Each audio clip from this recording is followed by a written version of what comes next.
जब तुम एक एग्ज़ाम नहीं करा पा रहे हो तो इतना बड़ा टेंडर लेने की ज़रूरत क्या थी। और सरकार को भी देखना चाहिए ना, आखिर कब तक ऐसा चलेगा। हर बार एग्ज़ाम कैसे फेल हो रहा है, कभी पेपर लीक हो जा रहे हैं, कभी सेंटर नहीं मिल रहा है, कभी सिस्टम मिरर हो जा रहा है। ये सिस्टम मिरर नहीं है, ये दिमाग की एरर है, ये नीयत की एरर है। ठीक है ना।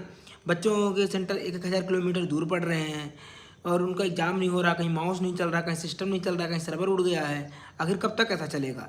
और अगर यही बच्चे, यही शिक्षक जो देश की फ्यूचर हैं, जो देश को बनाएंगे, जब इनके कैरियर के साथ खिलवाड़ होता है और ये अपनी आवाज़ उठा रहे हैं तो उनको जेल में डाल रहे हो। कोई आतंकवादी हैं, कोई दंगे कर रहे हैं, क्या कर रहे हैं, कर तो कुछ नहीं रहे, सिर्फ अपनी आवाज़ सरकार तक पहुंचाना चाहते हैं। और सरकार क्या कर रही है, इन पर लाठीचार्ज कर रही है। इस तरह देश चलेगा। ये कैसा शासन चल रहा है कि लोग अपनी आवाज़ नहीं उठा सकते हैं। जिन लोग को आपको अंदर करना चाहिए उनको अंदर आप कर नहीं रहे हो, मासूम बच्चे और टीचरों को अंदर कर रहे हो। ऐसे थोड़ी ना चलेगा।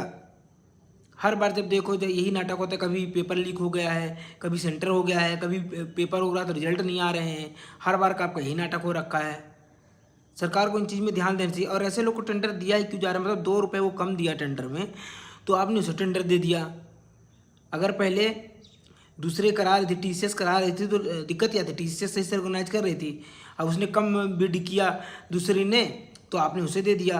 अब वो एग्जाम करा नहीं पा रही है। सेंटर ऐसे ऐसे जगह दे रही है, हज़ार हज़ार किलोमीटर सेंटर दे रही है। जहाँ कंप्यूटर नहीं वहाँ सेंटर वो दे रही है। बच्चों के भविष्य के साथ आखिर ऐसा खिलवाड़ कब तक चलेगा।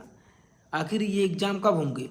मतलब बच्चे अपना टाइम इतना लगाते हैं, पैसा लगाते हैं, मिडिल क्लास फैमिली से आते हैं, गरीब आते हैं, बड़े आते हैं, अपने सपने लेके आते हैं, अपना टाइम देते हैं, अपने पैसा देते हैं। किस किस तरह से पैसा आता है आप लोग को तो पता नहीं होगा।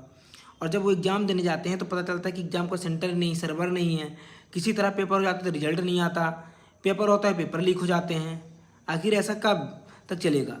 और अगर कोई टीचर, कोई स्टूडेंट अपनी बात रख रहा है, सब सड़क पे उतर रहा है तो वो शांति से अपनी बात ही तो कर रख रहा है, तो आप उसके साथ ऐसा व्यवहार कर रहे हो जैसे वो आतंकवादी हो, जैसे वो कितना बड़ा दंगा कर रहा हो, उस पर आप लाठीचार्ज कराते हो। ऐसा देश बनेगा।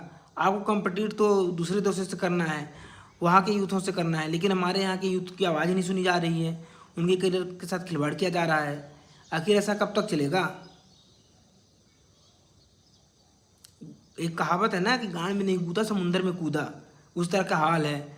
ऐसे लोग को टेंडर दिए जा रहे हैं जिससे कुछ हो नहीं पा रहा है। सरकार को इसमें ध्यान देनी चाहिए। और ये न्यूज़ वाले जो चुप बैठे हैं इनको भी बोलना चाहिए, इनको समर्थन करना चाहिए स्टूडेंट का, लेकिन नहीं, इनके मुंह में बत्ती जमी हुई है।